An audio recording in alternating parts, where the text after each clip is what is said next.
Okay. Thank you all so much for joining Pre-Health Shadowing. We are a international student-led, women-led, minority-led nonprofit for medical advancement. We're here to help you guys in your journey. My name is Rosandino. I am a founding member and president of Pre-Health Shadowing. And we have a really great presentation for you all today. So if you are looking for a mentor, now is your chance, because we do have a chance for you to win a RSVP to our mentorship networking event this weekend. It is February 19th through the 21st. If you want to scan the Venmo code or the PayPal, we have two options for you to enter this raffle. It is $3. And it is for this weekend. You will be able to meet up with about 6 mentors, potential mentors. So 2 per day, so 2 on Friday, 2 on Saturday, and 2 on Sunday. So if you're looking for that mentor to help guide you and lead you throughout your journey to the medical field, go ahead and donate to win a raffle. I'll leave these up here for you guys for a few minutes so you can scan the codes.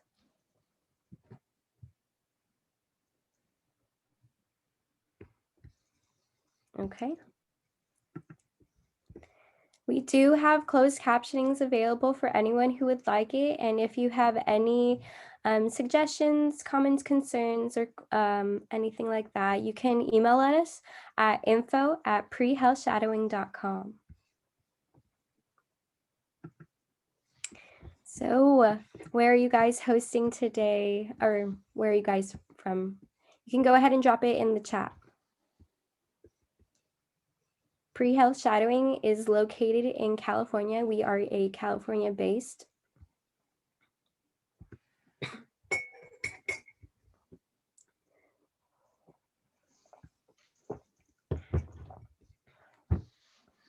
Awesome.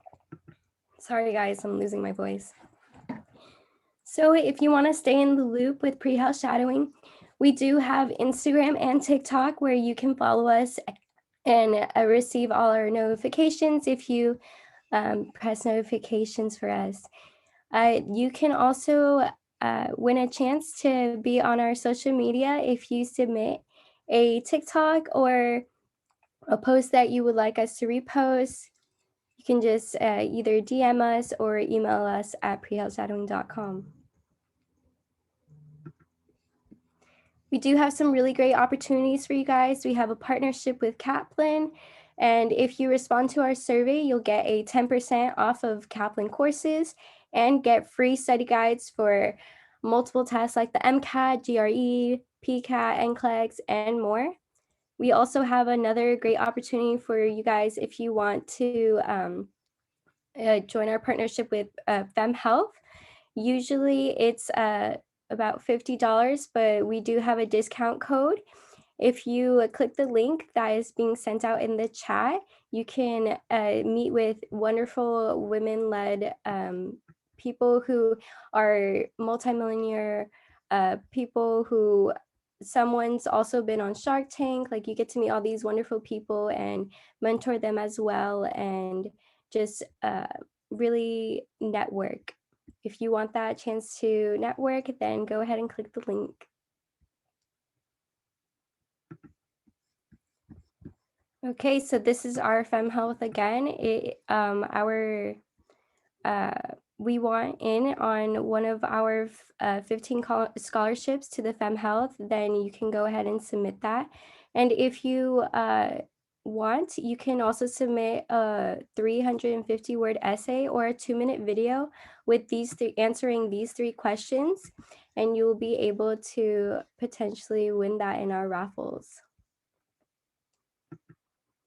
Okay, and we are also partnering with Mask for Mask. This is a really great opportunity for you guys to give back to our community. So if you buy 4 masks with our discount code, then you will be able to donate 4 masks to people who are in need. So this could be like people in the homeless community, under-resourced hospitals, or anyone.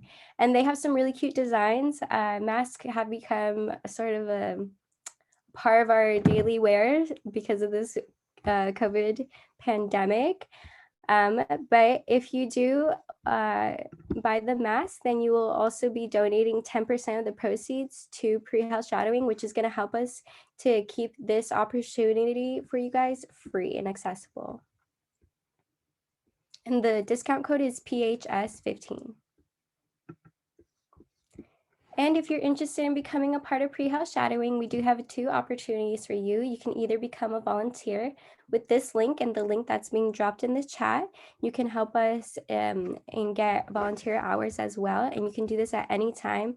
It's super flexible and easy. So if you are, let's say you only have time at 3 a.m., like go ahead, shoot in that hour for pre-health shadowing to volunteer.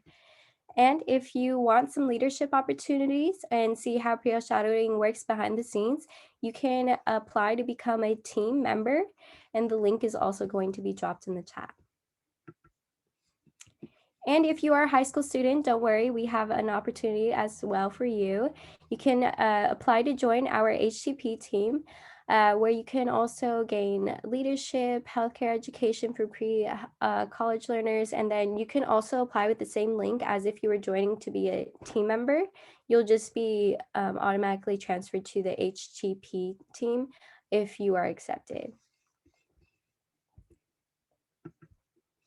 All right, and if you're looking to be published, pre-health shadowing does have some opportunities for you as well. You can submit an article, reflection, reviews, success stories, and you can submit it with the link here on the slide, or you can click to the link on the chat.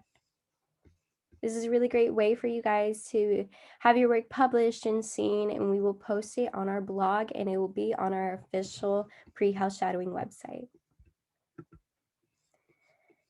Alrighty, and if you can, we do run off of solely donations, and if you want to donate and help keep pre-health shadowing free and accessible for everyone, go ahead and scan this QR code to donate. I'll leave it up here for a few more seconds. All right. So we do have our co-host who will be asking your questions in the chat. So if you have any questions, comments, concerns, go ahead and drop it in the chat and our co-host will bring it up so that you can get those questions answered. All right, and also take good notes because we will have a post-shadowing assessment so you can earn your virtual certificate to verify your hours. Alrighty, and please try to have your cameras on. I know it's a little weird, but please give our speaker a chance to speak to someone because you don't want to talk to an empty room, you know? Alrighty, so now I would like to welcome our speaker today. I'm gonna stop sharing so you can share your slides. Sure.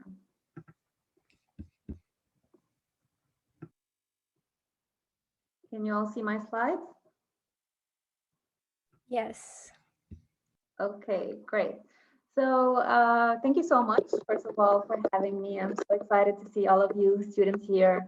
I'm really happy to talk to you more about my journey and my specialty, which is drug information. So we'll go ahead and get started. Again, my name is Emily Aboujaoude, and I'm a clinical assistant professor at the Ernest Mariu School of Pharmacy at Rutgers University in New Jersey. And I'm also the director for the Drug Information Center at Robert Wood Johnson University Hospital. I've only been in my role for 6 months now, but today I'll be happy to tell you more about my career and give you some advice while you're still figuring out what to major in. So here's our session outline. We'll first go over my educational and work background and how it evolved and influenced me to where I am today. I'll also provide an overview of drug information as a pharmacy specialty. I will go over how a typical day in my career looks like and share with you a few examples of what I do, discuss admissions process and requirements to pursue pharmacy residency, and as well as provide you with some tips and advice and end with a Q&A session. So these are the polling questions. Shall we wait if you, all right. So first question is, what is your age group?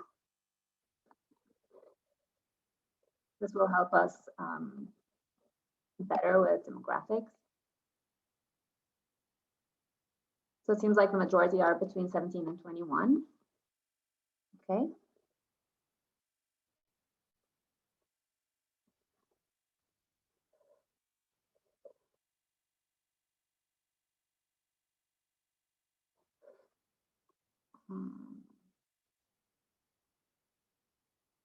Should I say share results? Oh, you can't see the results? I can see them, but it's giving me an option to share or relaunch. So I'm gonna say Oh, it stop. says everyone's viewing them now. Okay. Okay.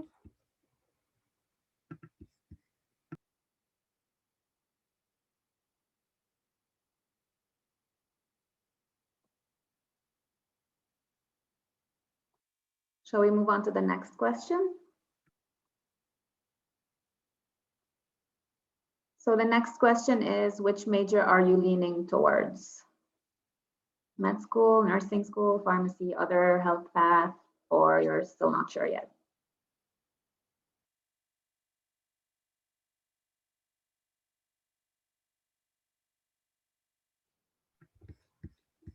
Okay, so seems like we have a variety of choices, mainly med school or pharmacy school.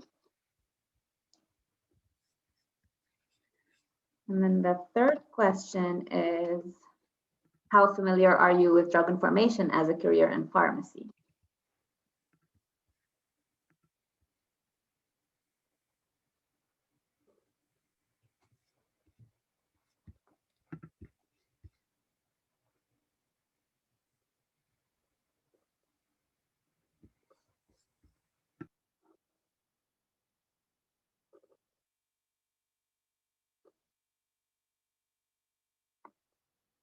Okay. Seems like you will learn a lot at the end of the session, since most of you are not really familiar with that. Then we'll go over the fourth question. Have you ever shadowed a drug information specialist before?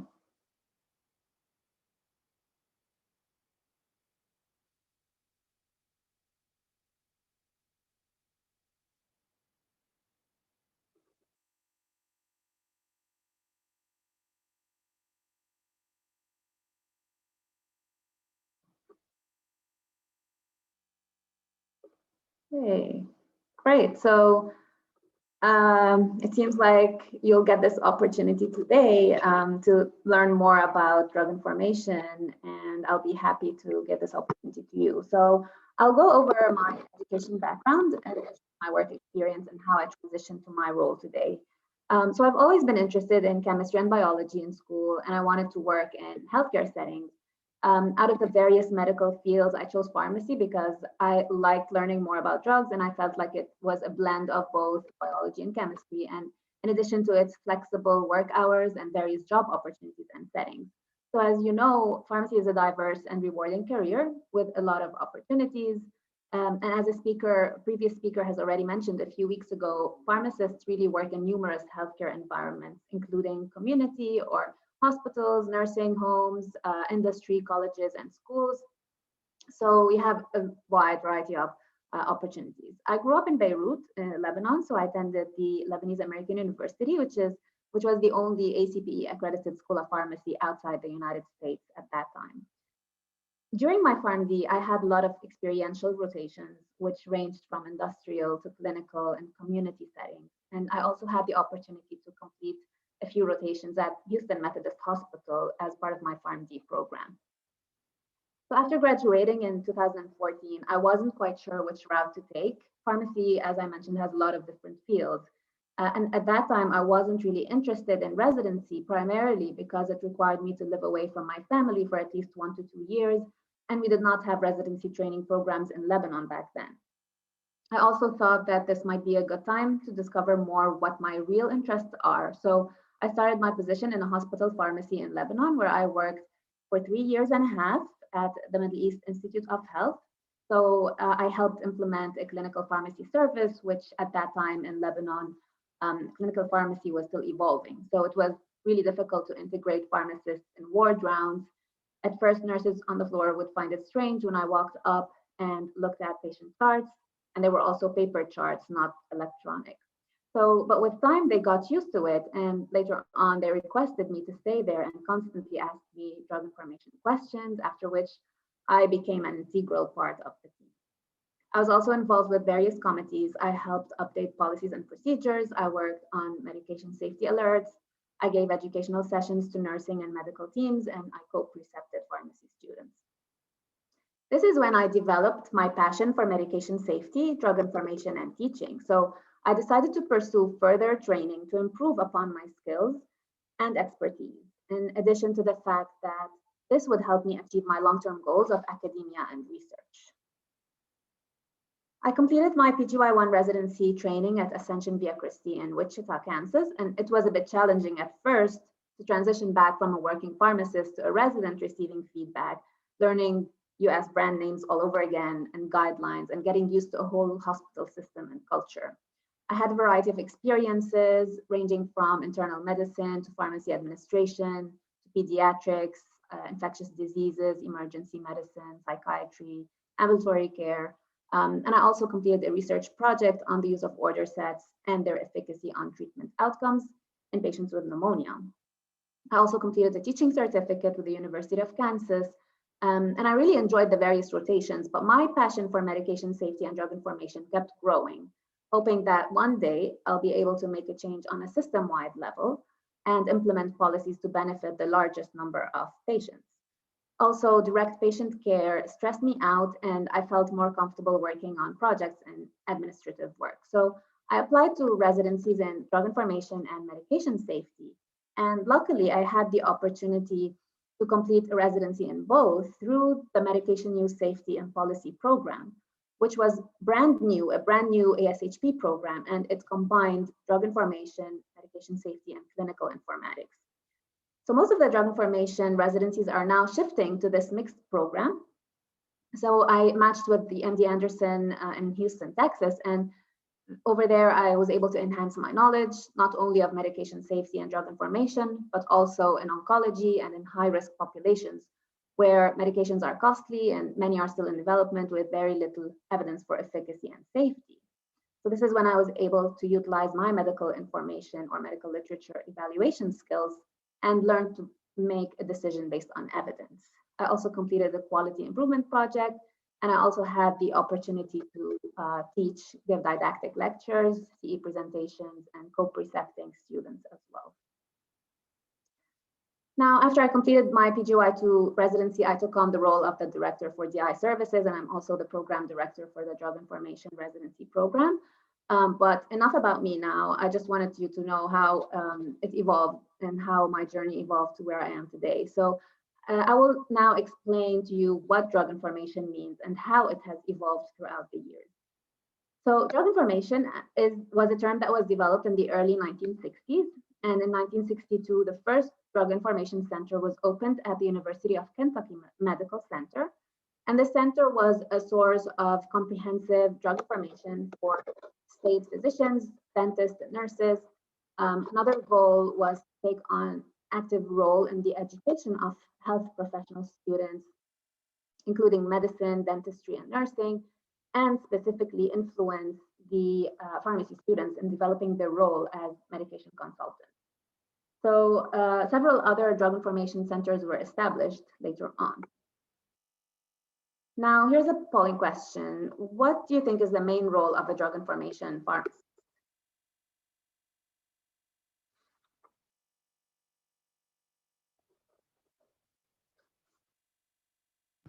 I'm sorry, wrong one.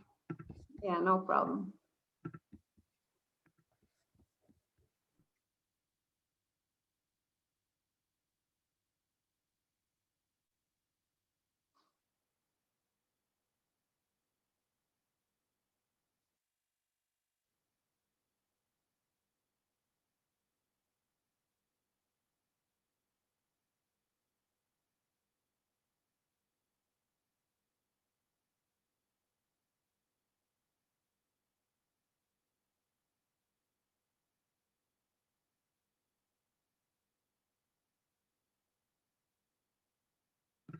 Can you guys see the question? It's not allowing me.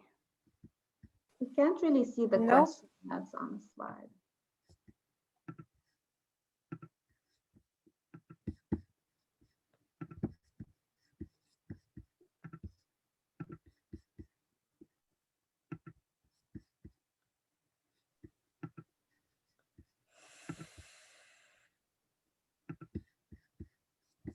Sorry, technical difficulties is not allowing me, but if you guys want to put your answer in the chat, you are more than welcome to. Yeah, that's okay, no problem with that.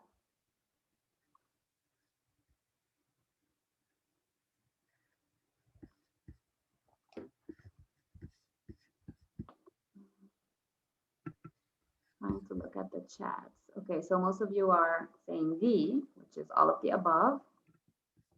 And we will go over this. So yes, it is D.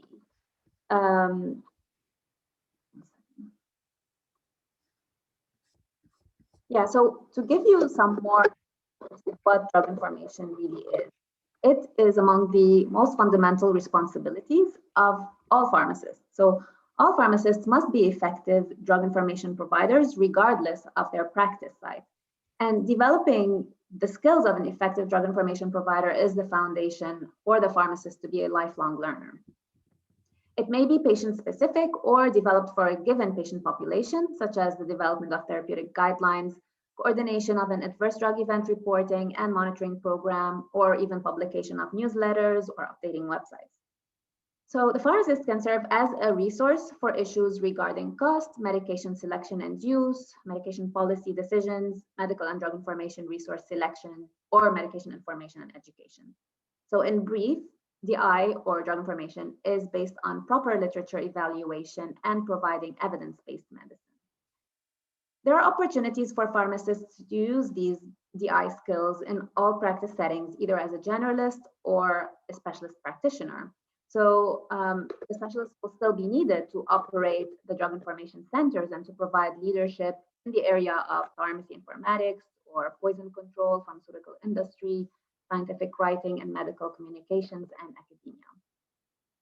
I will go over some of the main drug information services that pharmacists provide, and many factors have influenced the evolution of pharmacists' role as a drug information provider. So it has evolved in the last 50 years to focus more on medication safety, formulary management, and medication policy development.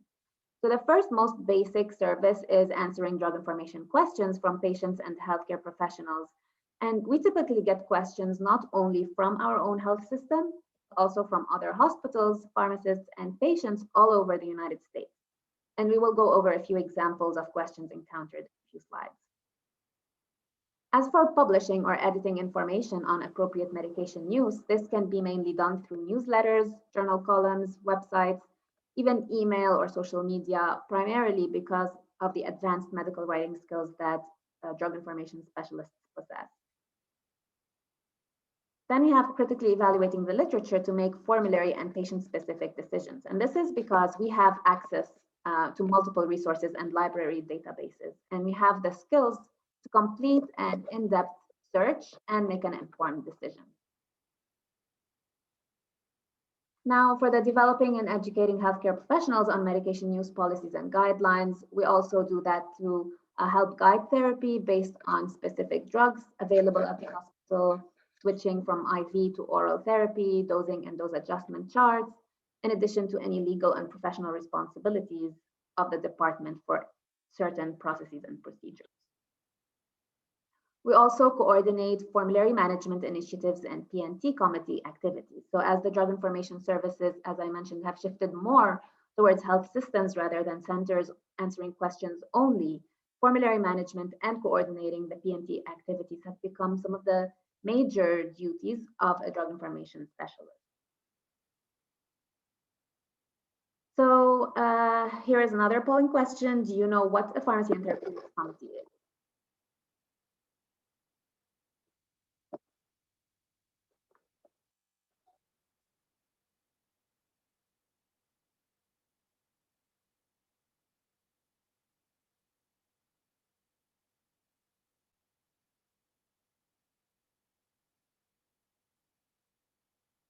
Thank you for your responses. So it seems like the majority are not aware or are not really familiar with what a P&T committee is. So I will give you an overview in the next slide.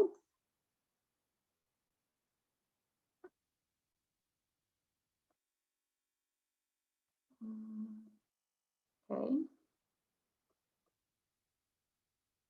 All right. So A formulary, what is a formulary? A drug formulary. It is an updated list of all medications and related information, which represent the clinical judgment of physicians, pharmacists, and other experts. And it includes a list of all medications or policies or drug information, decision support tools, and organizational guidelines. Now, the formulary system or formulary management is the ongoing process through which a healthcare organization establishes policies regarding the use of drugs, therapies, and drug-related products. And it identifies those that are most medically appropriate and cost-effective. So all medication use policies, regardless of their origin, should flow through the P&T committee. And formulary management is the responsibility of members of the P&T committee, mainly the pharmacists or the drug information specialists. Now, not all hospitals have a drug information department, but some pharmacists may take on some responsibilities of drug information. As for the P&T, or the Pharmacy and Therapeutics Committee, this is an advisory committee responsible for developing, managing, and updating the drug formulary system. So it is present in every hospital or every healthcare system, and it evaluates the clinical use of drugs, develops policies for managing the drug use and drug administration, and it manages the formulary system. It is typically composed of physicians, pharmacists, and other healthcare professionals. But so typically, the P&T committee functions include determining what drugs are available on formulary, who can prescribe specific drugs, policies and procedures regarding the drug use, what to do about counterfeit drugs or drug shortages, performance improvement, as well as quality assurance activities, also adverse drug reactions. They also deal with drug shortages and education and drug use. So moving on to some additional services for the drug information. We manage medication use evaluation and other quality improvement activities. So medication use evaluation is like a mini project or a performance improvement method with the goal of optimizing patient outcomes through evaluation and improvement of medication utilization. So an MUE may be needed whenever there is a high risk or adverse event related to that specific drug, if a medication is frequently prescribed, or if it is a critical component of care for a specific disease state or condition. If, for example, the medication is under consideration for formulary addition or deletion, or if it has not been approved by the FDA, but we are using it in a certain subset of patients, then we may need a medication use evaluation. It may also be needed when the medication or medication process is considered expensive and costly, or if in case the medications are restricted to a certain criteria or a certain department, then we may need an MUE to evaluate or to determine if the clinicians are complying with medication formulary restrictions or the guidelines for its use. So then quality improvements based on the results of an MUE include updating the medication dispensing and distribution procedures, and also we can through that provide guidance to the medication administration processes and measure the impact of these interventions. Next, we also analyze the clinical and economic impact of drug policy decisions. So this should be regularly done through medication use evaluations to address whether the drugs on formulary are negatively or positively impacting clinical or financial outcomes. And this often leads to changes in formulary, adjustments in the hospital-specific protocols or treatment guidelines. We also coordinate adverse drug event reporting and monitoring programs. So pharmacists should exert leadership in the development and ongoing evaluation of adverse drug event or ADR programs. We should identify drugs and patients at high risk for being involved in those ADRs. Also, we need to develop policies and procedures and report those ADRs when they happen. The publication and presentation of important ADRs must also be relayed to the medical community. We also manage drug shortages, and this is also one of the services that drug information departments provide. So as you might all be aware of, drug shortages can occur for many reasons, including manufacturing and quality problems, delays, discontinuations. So drug shortages can really affect drug therapy and compromise or delay medical procedures, and they may result in medication errors. Therefore, it is important to manage these shortages as soon as they occur in order to provide the necessary treatment to patients and avoid medication errors. Finally, managing investigational medication use. So some hospitals have a separate investigational drug use or drug service, but some drug information departments also deal with drugs that are still under development or undergoing clinical trials. So they provide support and guidance for the safe and effective condition or conduct of clinical drug trials. But they also make sure that the storage requirements are followed. They ensure adherence to the protocols and proper inventory record maintenance. Now, these are the skills that you need to keep in mind for drug information specialists. They will certainly get better with time, but a drug information specialist must possess advanced literature search techniques and be able to access the necessary information from a database or a patient's medical charts, or gather all the data needed to characterize the question and come up with a valid and accurate response. They should also be detail-oriented and gather the data and interpret it carefully. So they need to evaluate the information critically for validity and applicability, and they need to also assess the level of urgency, the level of detail, and the extent for the need of this information. Also, because of the project-heavy nature of drug information work, the pharmacist must pay attention to details or deadlines and be flexible in prioritizing tasks based on urgency and importance. The DI specialist also must be able to work independently or on a team. So many circumstances necessitate working with various healthcare professionals from different departments or from the same department. And there should be some level of understanding and organization to be able to reach a consensus and work towards meeting those health systems goals. Last but not least, they should have good communication skills and presentation skills.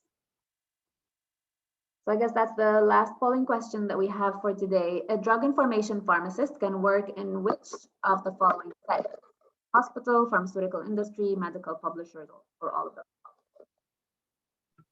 Please drop your answers in the chat one more time. I'm sorry, the polling questions are no longer working.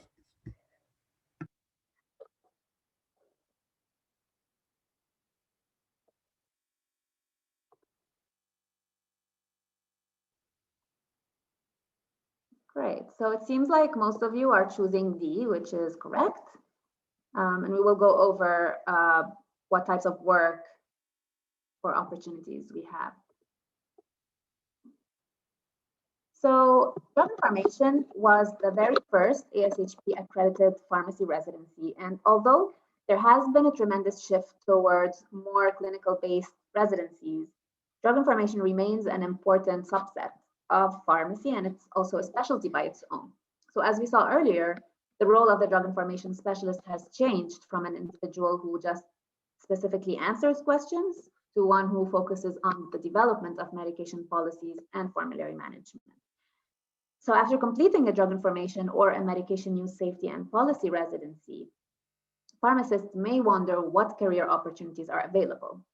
Drug information residencies provide great research skills that are vital for many specialized areas. And in addition to the health systems and drug information center, DI specialists also can work in the pharmaceutical industry, specifically in medical information, medical affairs, or as a medical science liaison, whose role would be to inform and advise on upcoming advances in treatments. Pharmacy informatics is a new area of pharmacy which focuses on patient safety and the use of technology to optimize care delivery. So informatics are improving medication use and patient safety by making it easier for prescribers to reduce patient risk by providing layers of data related to prescribing habits, compliance, and cost savings potential. Another area or opportunity lies in medical communications and scientific writing, and this can be through media or freelance, also through medical publishers, including journals or textbooks or websites, and newsletters which constantly hire pharmacists and DI specialists to provide good content. Academia is also a field you can always go to whatever your specialty is. You may also be in academia in addition to a health system, just as my case. Academia brings on a lot of research opportunities and ways to develop your knowledge. Drug information databases like Lexicom, Micromedics, and others also hire DI specialists to help develop, maintain, and update their databases and remain consistent with the guidelines and the FDA approvals. In addition to all that, the FDA and other health organizations are other possible opportunities that you can look at. So moving on to my typical day at the DI Center. We work on several projects and tasks. No day looks like any other. Every day we have new requests, new projects, new things to work on. We get various drug information questions from patients as well as healthcare professionals, including pharmacists, physicians, nurses, and others. I will give you some examples of a few questions we have worked on in a few slides. But we also work on management of the formulary system, and this is a significant component of a healthcare organization's ongoing medication use policy process. So some of the things that my team and I work on include drug monographs or evaluating a drug for its addition to the formulary. We work on class reviews, meaning we evaluate drugs within the same class to determine the main differences, which may lead to therapeutic interchange or replacing a patient's prescription drugs with another drug that is expected to have the same clinical effect. In some cases, drugs from the same class are shown to be as effective with a similar safety profile, but one would be less costly than the other. So we complete this comprehensive review, comparing the two products, and we come up with a decision on what product to keep on formulary and what product to remove. Protocol standardizations and checklists also are used to reduce harmful events, and these should be recognized as a guide to managing the process of care. And high reliability organizations such as healthcare always have a well-ingrained safety culture, and we need to use those standardizations and checklists to help avoid medication errors. Committee work and meetings form a major part of my work. So the Pharmacy and Therapeutics Committee oversees all aspects of medication use within our institution, but we also have the Medication Safety Committee and the Antimicrobial Stewardship Committee. And these are subcommittees of the PNT. So these fall below the PNT committee, and they report to the PNT committee. Precepting students and residents on rotation, as well as formal teaching at the School of Pharmacy, is another area of my work. I have 2 drug information residents with me throughout the year, and we have 1 to 2 students on average rotating with us every month. I also get first-year post-grad pharmacy residents from our hospital and another hospital in the area. My team and I also work on staff education, like in services, to nursing, pharmacists, and other departments as needed. We also, in addition to that, I'm involved with lots of research with the School of Pharmacy and my residents as well.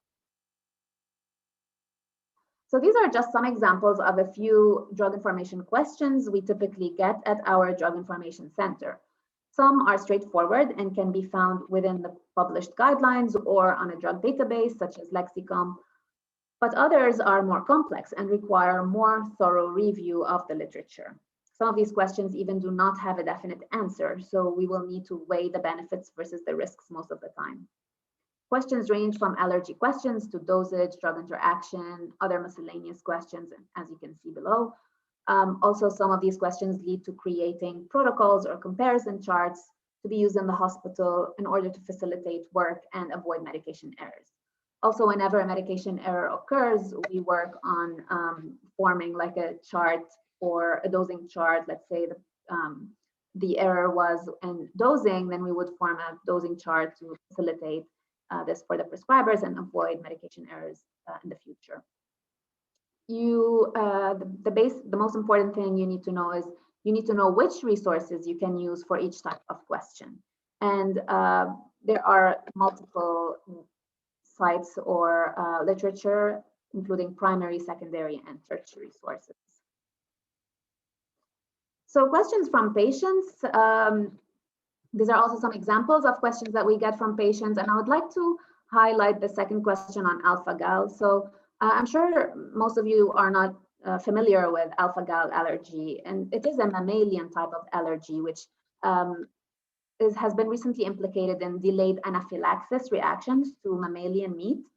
And many of the drugs available out there contain mammalian byproducts. So there has been a case in 2015 at our hospital where a patient with alpha-gal allergy was on antihypertensive medications, and they presented to an immunologist.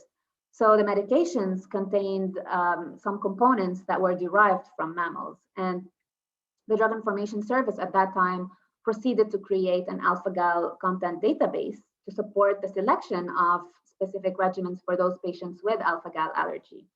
So whenever we're not sure if this medication contains any animal or mammalian byproducts, we would contact the manufacturer and ask if their product contains any of these byproducts. So the case report was published back then, and it included our Drug Information Center's phone number. So since then, pharmacists, physicians, and patients across the United States call us for advice regarding these products.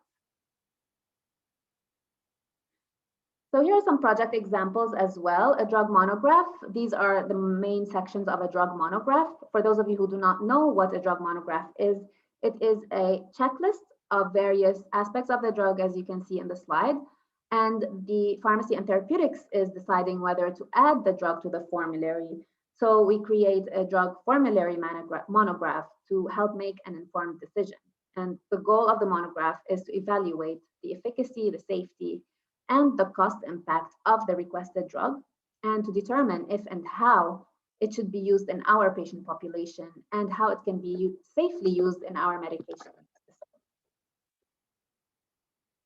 A therapeutic class review, as I previously mentioned, is a comparison of various drugs within one drug class to evaluate the differences, and this may lead to removal of therapeutically equivalent drugs or a change in restriction or guideline status of a drug. So the sections are similar to what is in a drug monograph, but here we are comparing more than one drug in one comprehensive way. Also, many hospitals employ policies on automatic IV to PO conversions. So PO stands for oral, and IV stands for intravenous. So as you know, many medications are available as intravenous as well as oral formulations. And in most cases, the intravenous therapy provides quicker or more effective results. However, some drugs have equivalent efficacy, and studies have shown that appropriate conversion from IV to oral antimicrobial therapy can reduce the length of stay or without adversely affecting patient outcome, and may also improve patient care by reducing the risk of intravascular infections because of the shorter line dwell times and less contamination. Additional benefits of IV to PO conversion include reducing the hospital costs, greater patient comfort, and easier ambulation. This is an example of an antibiotic with 100% bioavailability, so the IV and the oral efficacy is similar. And this is on our IV to PO conversion list.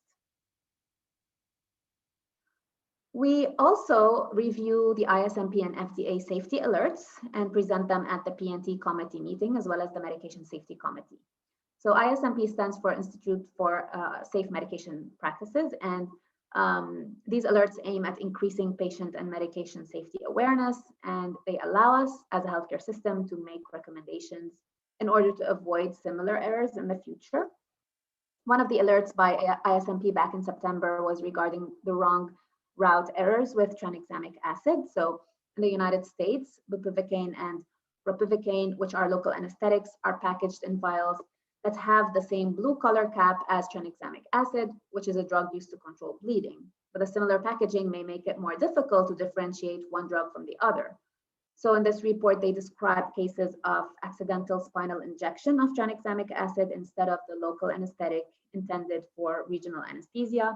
And they created preventive measures that the hospitals should take into consideration, which include separating tranexamic acid in storage room locations, or minimizing lookalike vials by purchasing from different manufacturers, or utilizing barcode scanning, or even considering the use of commercially available premixed containers.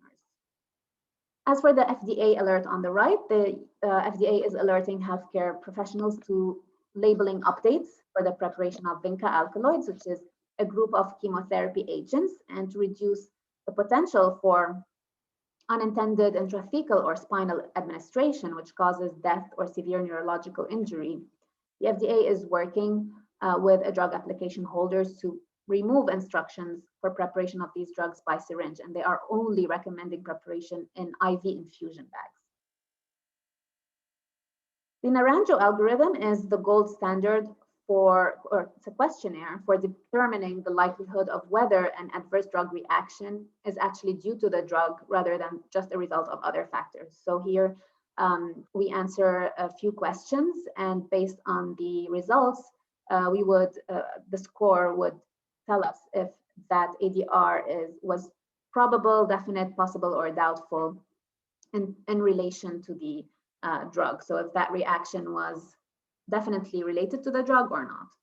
And an important FDA program, also called MedWatch, allows healthcare professionals and consumers to report serious problems that they believe may be associated with the medical product that they are using. And these reports, along with follow-up investigations, can help identify important safety concerns. Now, for the medical algorithms or treatment algorithms, these include flowchart approaches to healthcare treatments that help in clinical decision-making. They usually begin with the patient presentation and diagnostics, followed by treatment options based on patient-specific symptoms or past therapy. This is just an example from the Journal of Sleep Research to give you a basic idea of how a treatment algorithm looks like. And these are also found in treatment guidelines published for many disease states, but it can also be tailored to a hospital's available therapies and diagnostics. Now for some discussion on admission to pharmacy school. Of course, primary emphasis is placed on the student's academic promise. So although there is no specific minimum SAT score required, as to all colleges, the higher your score, the better your chances. So it's better to apply in your senior year by the deadlines. Usually early admission would be November or December, but depends on each school of pharmacy. There are different pharmacy programs based on each university. So some provide a 6-year PharmD, others do a 2+4 year where you need to do the PCAT exam at the end of your second year. Another option is completing a bachelor's and then applying to pharmacy school, and this also requires PCAT.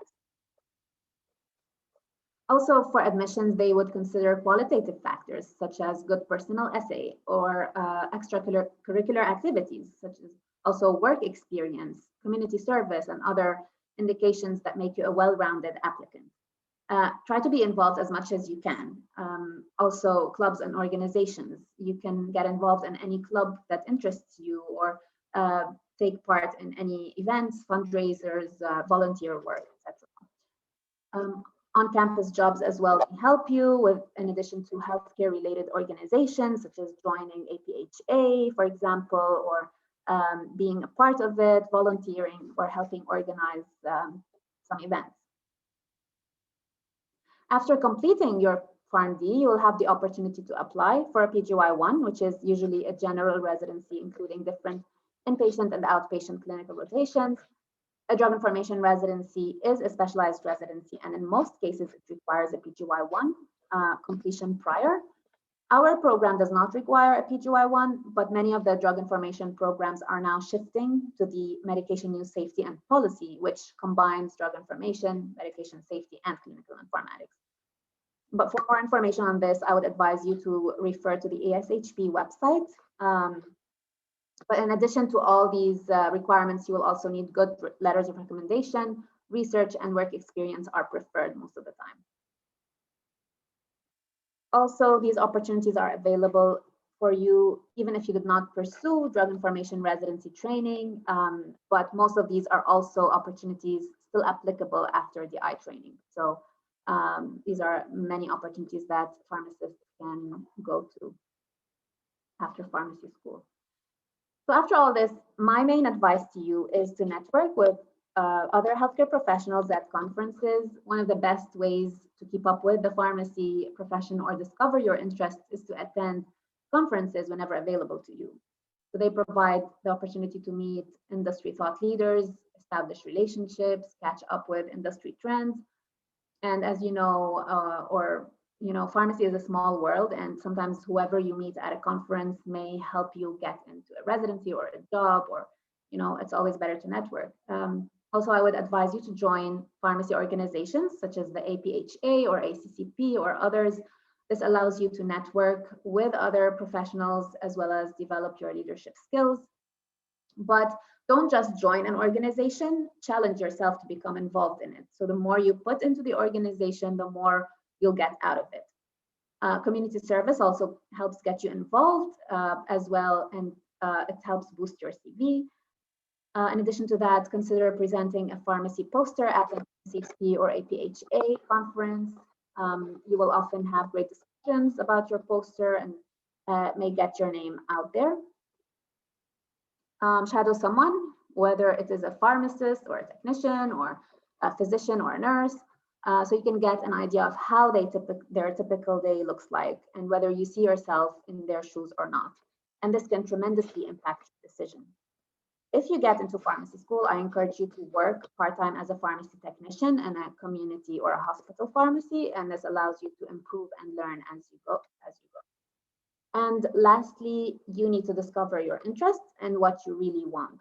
So nobody knows this except for you. You can take other people's advice, but ultimately this is your life and your career. So do what makes you happy and fulfilled. And now I'll open the floor up for questions. I hope you liked my presentation, and feel free to ask me anything you like. Thank you so much, Dr. Aboujaoude, for a wonderful presentation with great insights to the pharmacy field. We did get a bunch of questions in the chat, and we'll get right into it. But I'll also invite that anybody in the room, if you want to come off mic and ask your questions directly, please use the raise hand feature, and I can help facilitate that so you can ask directly. We'll get right into it. You did mention there's a lot of opportunities to get involved with once you're in pharmacy school or even before pharmacy school. Someone asked if there's any summer internships or fellowships that you'd recommend, and how would we find these opportunities? So for me, I believe that many students, most of them join organizations such as APHA or ROCI, which are student-led organizations. And through these organizations, they will be able to get those opportunities to, network and volunteer, do community service. Now, as for internships, I'm not sure, but I think each school on its own has certain guidelines or internship, recommendations. But I think the most important thing that students can do is like join these organizations, and through those organizations, they will get a lot of opportunities to enhance their knowledge and like shadow somebody. Yeah, thank you. Going off of that, what were the sort of extracurriculars that you were involved in as a pre-pharmacy student, pharmacy student? Sure. So in my Lebanese American University in Beirut, we had an organization called NAFAS, and we used to help the underserved patients. This was one of our volunteering work. We also helped refugee camps, refugees, helped with their medications, with counseling and all that. In addition to that, I joined the ASHP. So I was a member of the ASHP, and I presented a poster at mid-year once.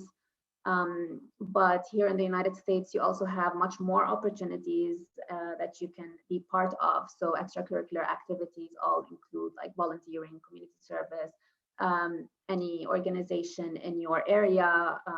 This would all be helpful. Student networking are a big part of those clubs and organizations. For sure, thank you. We also have some high school students in this room. So what advice would you give for any high school students wanting to pursue pharmacy? I would advise them to shadow somebody before they apply to pharmacy school. I know that many people will have a certain idea before applying or before getting into pharmacy school, but it's very important to know what you're getting into. Go shadow somebody, whether in a hospital or a community setting or even an industry setting. because this will help you know what you really want. So this is one thing. But again, even if you get into pharmacy or medical school and then you change your mind, then that there's nothing wrong with that. You can still switch to a different career option. But yes, like my advice would be to ask somebody in the field and try to shadow as much as you can. Sure. Going off of that, how did you find that pharmacy was the right field for you as opposed to other medical fields like MDDO or PA school? Yeah, so when I was still in school, I was very lost which healthcare profession I wanted.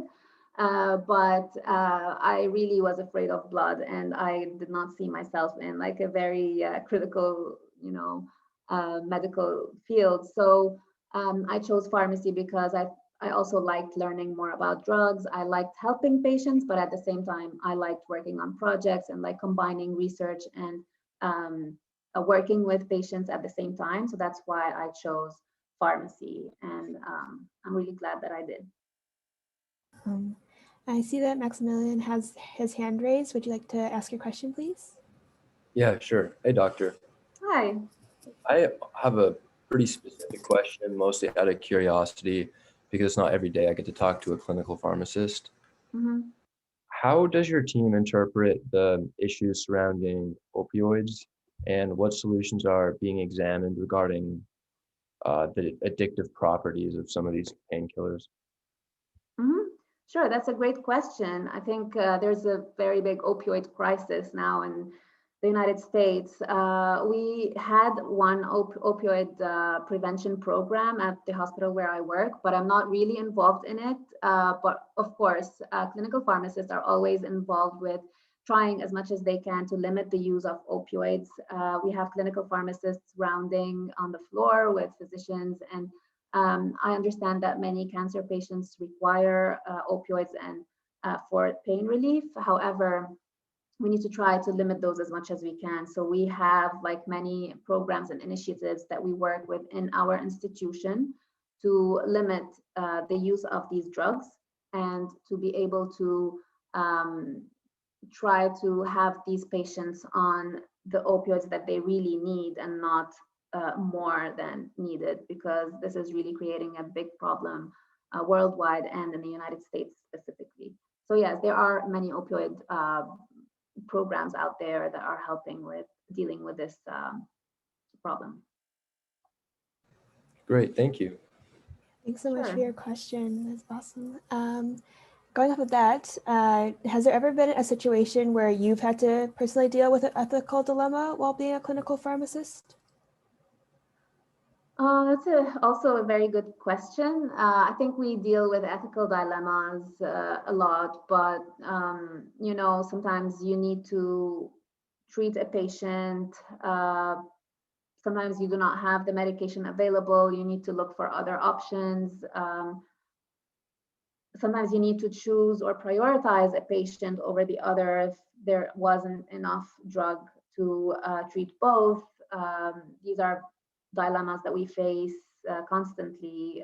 But pharmacists do that oath, and they try as much as they can to treat the pharmacist or the patients in the best way possible. Also, in most ethical dilemmas, we typically discuss that with other physicians and nurses and other healthcare professionals so that we all come up with an informed decision and benefit the patient as much as we can. The most important thing is we want to avoid harm. So that's the most important thing. But of course, everybody deals with those ethical dilemmas every time. Mm-hmm. Goes back to your point of communication being very key and working in the team for sure. Mm-hmm. I also had another question on, what techniques do you use to memorize drug usages, dosage, facts, and all those key information points? Mm-hmm. Yes, so it's really challenging as a student to memorize all those drug names. I used to prepare summaries of the chapter that we discuss. So, and I do some flow charts, and visual learning is also very good. It helps you memorize those drugs, or like any drugs that sound familiar, you put them aside and you try to differentiate them in your mind, also using mnemonics. So if you're familiar with mnemonics, it's when you create a sentence using certain, like the first name of each drug, so that you know that all these drugs fall under the same class, or these are all, for example, the different equivalents of corticosteroids. They fall under a certain mnemonic, so you can just memorize them in a very fun sentence, for example, that makes you remember them in the future. So yeah, it's all creative when it gets to memorizing drug names. Yeah, that's for sure. I know even just studying for our other pre-professional programs, we always use mnemonics and other devices like that. Yeah, sure. Which year did you find the most difficult in pharmacy school and why? I found, I guess, P2 was the most difficult because we were starting to learn more about therapeutics, and we had all those exams all the time. And P3 was also a little difficult because we started, those clinical and community internships. So we had to apply what we learned in those settings. So I guess P2 and P3 were the most challenging for me. Yeah, really honest answer. On the flip side of that, do you have a favorite memory from pharmacy school or a moment that made you realize, like, yes, this is what I want to do for the rest of my life? Yeah, I feel like I actually have two nice memories from pharmacy school. One of them was when we helped with the refugee camps. This was really nice and fulfilling. Like volunteering was really great, and it made me realize how fulfilled I was doing that. And also another good memory was when we were able to go to Houston and do like a 4-month internship there as part of my PharmD program in Lebanon, because my university was in Lebanon in the Middle East, but it was affiliated with Houston Methodist, and it was really nice seeing a different perspective, a different healthcare system in a different country. So this was really great, great memory from pharmacy school. That's so wonderful to hear. One person in the chat asks, I find ID pharmacy to be the most fascinating. Could you elaborate more on your role in antimicrobial stewardship? Sure, yes. ID is also very fascinating because we always have new drugs, we always have new pandemics, new issues to deal with, new resistance, antimicrobial resistance. My role in that would be trying to sometimes standardize treatments to a certain like antimicrobial class. I attend the antimicrobial stewardship committee as well to discuss new drugs that we are planning on adding to the formulary or to our hospital system. We discuss my role also is to work on projects or medication use evaluations to evaluate the use of a specific antimicrobial versus another and determine which one is more effective or which one is being used more often for that specific type of infection, and which one we need to keep or remove from formulary, etc. So it's all like more like managerial work and from a high point level. I do not deal one-on-one with patients. I do not follow patients daily, but my work is mostly from like a wider point of view, like assessing the classes of antimicrobials and working on projects to enhance therapy and reduce resistance and so on. Thanks for elaborating on that perspective and clarifying that. We just got another question asking, or in relation to the last question, how is third-year pharmacy program versus a four-year program different? Which would you recommend, and which is best for residencies, etc.?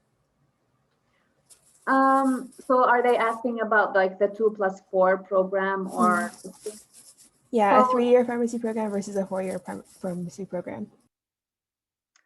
I guess a 4-year pharmacy program would help you more for residency applications.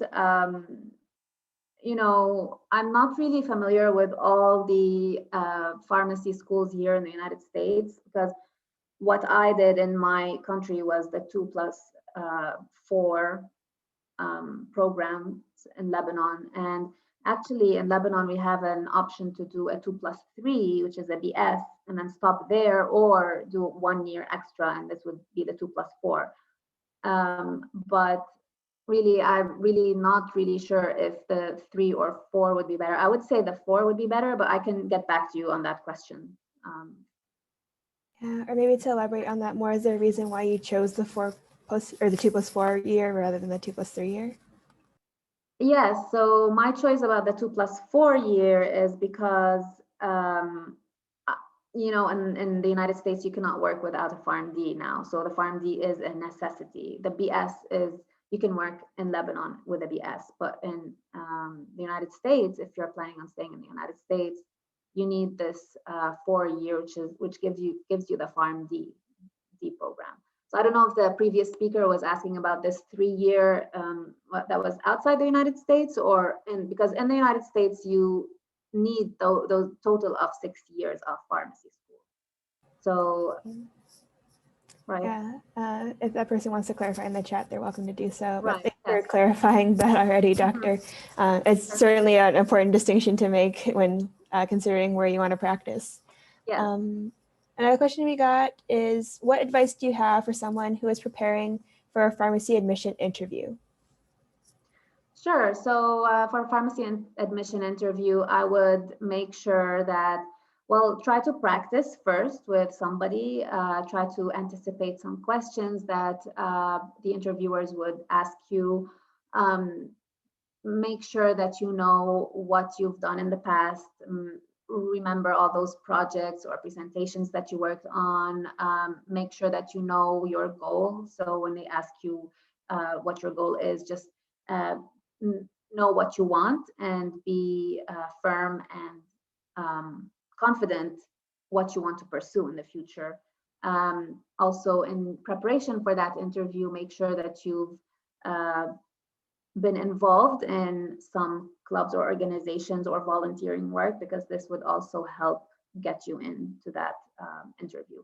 But of course, like, just be yourself and be confident, and that's the most important thing. Yeah, exactly.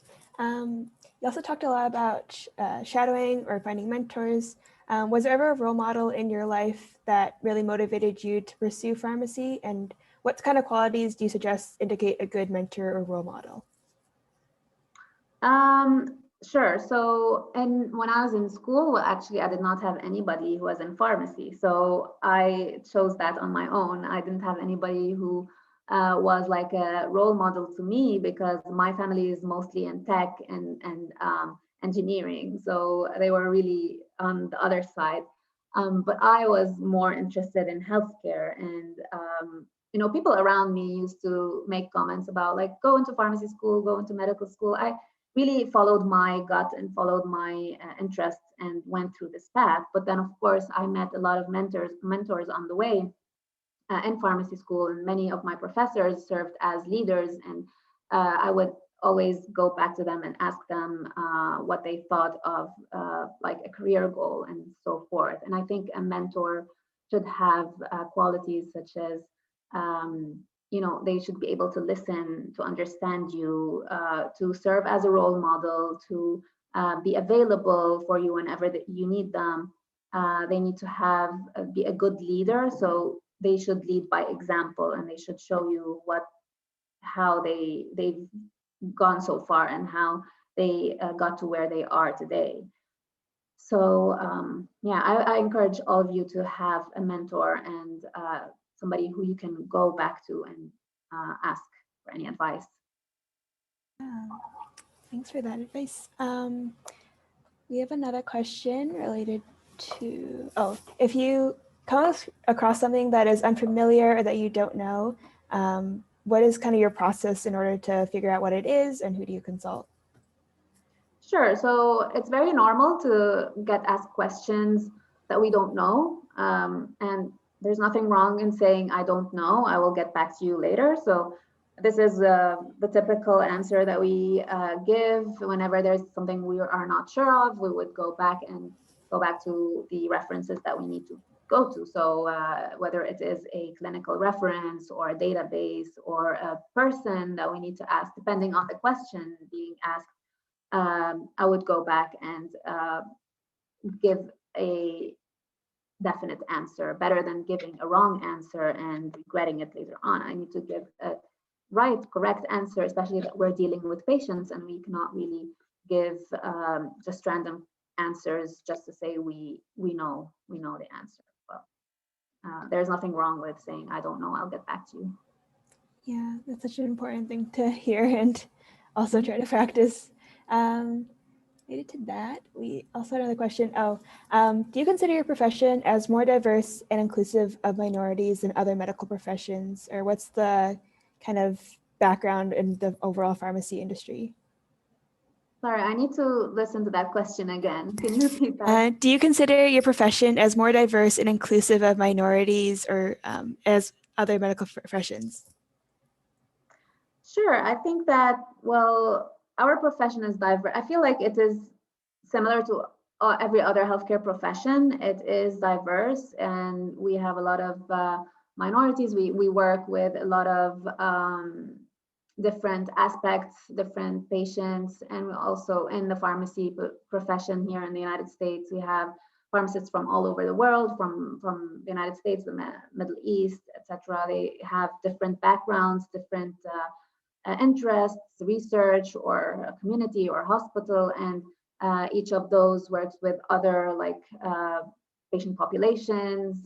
We work with underserved patients or patients who are, we work with organizations, with the FDA. I think that pharmacy is much more actually diverse than any other medical profession.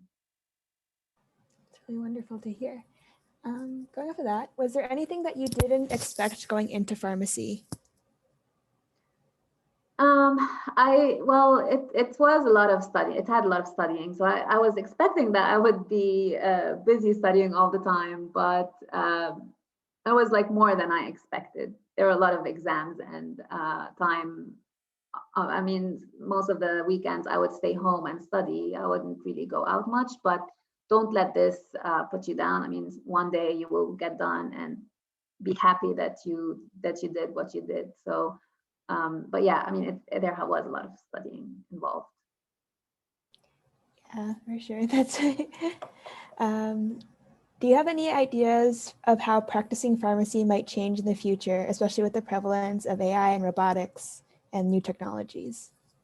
Sure. Yeah, that's a great question. I think that technology is evolving, and now with the new pharmacy informatics area, there are a lot of pharmacists who are going that route through technology, through being, trying to have a machine in place of a person. And this is really something that's I can see in the future. But pharmacy is always evolving. And if you remember, I mean, maybe we weren't born yet, but pharmacists in the old times were just working in communities. But now look at where they are now. We are in hospitals, we are in different organizations, and public health, in academia. So with time, I guess now in the future, the next step is like integrating more technology and having more pharmacists being able to prescribe as well, prescribe medications, or act at the highest level of their pharmacy degree. And I can really see that evolving as well. Yeah, that's a really interesting perspective to share. Can you speak more about any medical biases hindering your profession in any way, such as if some pharmacists are more inclined to recommend drugs, where some are more inclined to have a more naturopathic care method? Yeah, well, as pharmacists, I feel like most of us believe more in drugs rather than natural remedies, because drugs they undergo clinical trials, they undergo testing, a lot of we have a lot more evidence of these drugs and the way they affect our body compared to other natural remedies out there that are not FDA approved or have not been tested in populations, or we are unable to trust how efficient or effective or safe they are. So pharmacists feel more confident recommending drugs that are FDA approved and have been tested. Thank you. Going off of that, do you feel like your patients can trust you? Because especially since you don't really see them in a very clinical face-to-face setting, such as a doctor, how are you able to build that patient trust when they come to see you and get care? Sure, that's also great to talk about, because in our Drug Information Center, we do not deal a lot one-on-one with patients, but our center also has a very good reputation since the 1990s. And since then, like, patients have always called that center to ask for advice. Sometimes they get referred to us from a physician or a hospital. So they really do trust us. And I am really happy that we get this trust from all those patients. And it's very important to build this trust relationship.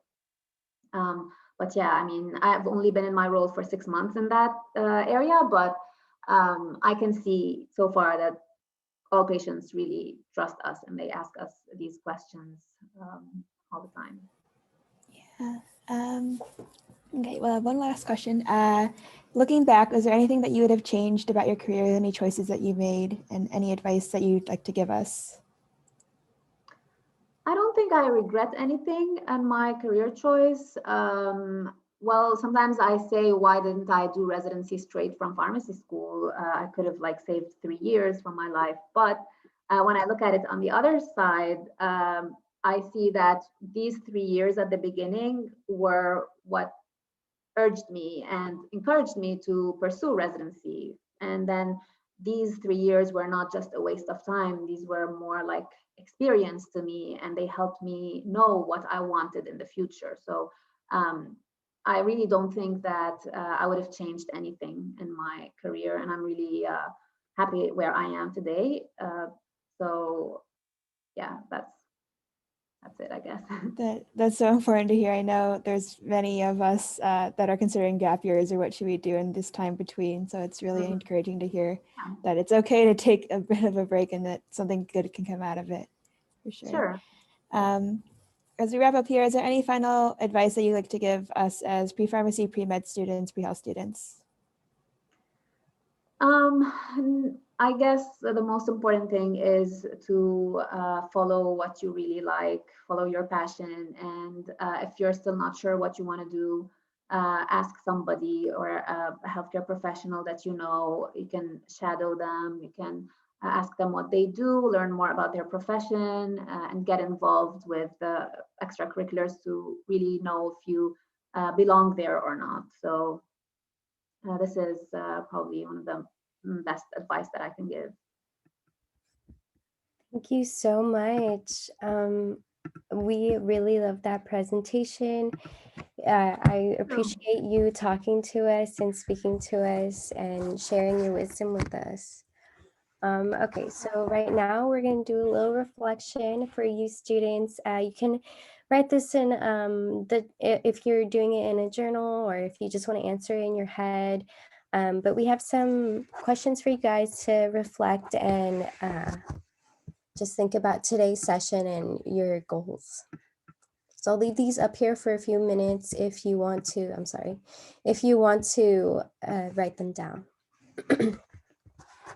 Sorry, one more thing. I put in my email in the chat. So if any of you have any other additional questions or concerns, or if I was unable to answer your question appropriately, please email me back and we can discuss this again. Thank you so much. Okay. So we do have some wonderful opportunities for you guys. If you want to be a published writer, Pre-Health Shadowing has a wonderful opportunity to submit a article, reflection, review, or success stories. You can submit it with the website on the slide, or you can go to the link in the chat. This is a great opportunity for you guys to be published and to gain that recognition. Alrighty, and if you are wondering how you can get involved with pre-health shadowing, we have an opportunity for you guys to join us as a volunteer. This is a great way to get in your volunteer hours, whether you're in high school or in college or graduate school. This is a great opportunity for you guys to get involved. And if you want to have more of a leadership role, you can always join to be on our team. You can apply with the link right here, or you can just go to our website and find more information. Okay, and please donate if you can. Pre-health shadowing does rely solely on donations. We want to keep this opportunity completely free for you guys and help you with your career goals. So please donate if you can. And if you can't, maybe take a screenshot and share with someone who can. Really, anything helps. $1, $2, $5, anything. All right, and so this is how you're going to be able to get your virtual shadowing certificate. You can earn it to verify your hours today by visiting our professionals course on our website, which is prehealthshadowing.com. And then you're going to click sign up for this free course and take the post-shadowing quiz. It's a 10-question quiz. You'll be able to have 30 minutes to take it. You get 2 tries. If you get a 70% or higher on your first try, please try not to take it again to get a higher score, because you might lose your certificate if you don't pass the next time. So after you take the quiz, you want to click finish this course, and it's super important that you do, or else you're not going to be able to see your certificate. And then after you get your certificate, you can press download, print it out if you want, but it will be archived in your account. Okay. So I'll leave this up here if you want to take a picture of it, just in case you need help later to take the quiz. Okay. So if you missed today's session, we do have all of our sessions on our YouTube channel at Pre-Health Shadowing. You can watch these for free and on your own time, and then you can also take you can also watch the previous sessions that we've had before and take their quizzes as well. They're open indefinitely for you guys to gain those opportunities. Again, this is free and accessible and flexible. We do want to help you in your career. So if you want to watch the past sessions and still gain those hours, you are totally welcome. Okay. And be sure to catch us during our sessions, which we do have one every day. So if you want more information, you can go on our website, or you can also follow us on Instagram. We do post every day with a lot of information, and we post more information about our partnerships if you want to learn more about that. And you can always email us at info@prehealthshadowing.com, or you can DM us on Instagram, or even reach out to us on TikTok. Okay, and thank you all so much for joining. If you